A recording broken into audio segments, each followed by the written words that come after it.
Guys good morning. এই দেখো আমার চেয়ারটা কেমন সরে যাচ্ছে আর আমি সরে যাচ্ছি। বাথরুমের দিকে সরে যাচ্ছে। অ্যাকচুয়ালি চেয়ারটা ওই চাকা আছে আর স্লিপ তো আর শখ করে নেবে।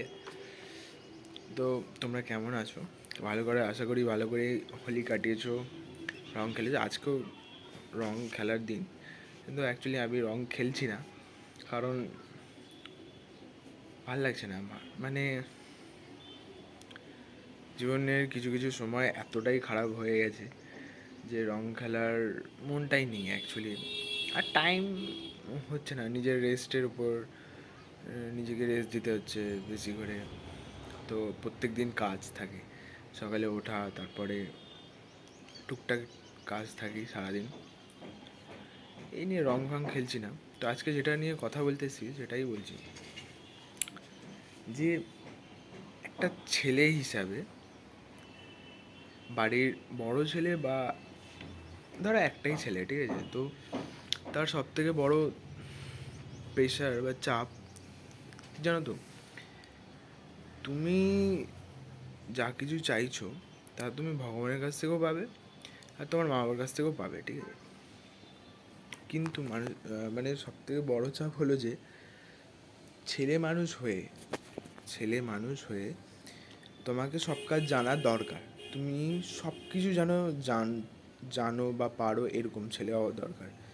তাতে তোমার মা বাবার খেয়াল রাখা থেকে, ভাই বোনের খেয়াল রাখা থেকে, তোমার ফ্যামিলি কীভাবে আগে যাবে, মান সম্মান, এইসব সব কিছু খেয়াল রাখতে হবে।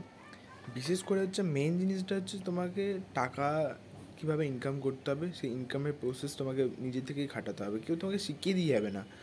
আর তুমি যদি না পারো তাহলে বস কোনো গল্পই নেই, তুমি তো শুনতেই হবে তোমাকে নানান রকম জিনিস। তো একটা ছেলে মানুষ হিসাবে সব কিছু তোমার জানা দরকার। আর আশা করি রিলেটেড কাউকে ইঙ্গিত করে বলতে হবে না, প্রত্যেকটা ছেলের সাথেই এরকম হচ্ছে। তো এটাই বলার ছিল যে একটা ছেলে মানুষ হিসাবে কত কিছু তাদের ওপর চাপ থাকে, কাজ করা থেকে, ঘর গোছানো থেকে, ছোটোদের মানে 18-এর পর থেকে অ্যাকচুয়ালি চাপ এসে যায়। তো সব রকম কাজ তোমাদের জেনে রাখা দরকারি, এটাই। তুমি তাতে বলে জুতো পরিষ্কার করা থেকে, মানে এই একটা চণ্ডীপাঠ আছে না, যে জুতো পরিষ্কার করা থেকে তোমাকে সব কিছু জানা দরকার, সেরকমই কিছু শিখে রাখা খুবই দরকার, নাহলে কখন কোনটা কাজে লেগে যায় বলা যায় না। আর সবথেকে প্রবলেম এটাই যে একটা ছেলেকে তখনই গুরুত্ব দেওয়া হয় যখন তার কাছে পয়সা থাকে, কিন্তু যখন তার কাছে পয়সা থাকে না তাকে কোনোভাবেই কেউ গুরুত্ব দেয় না।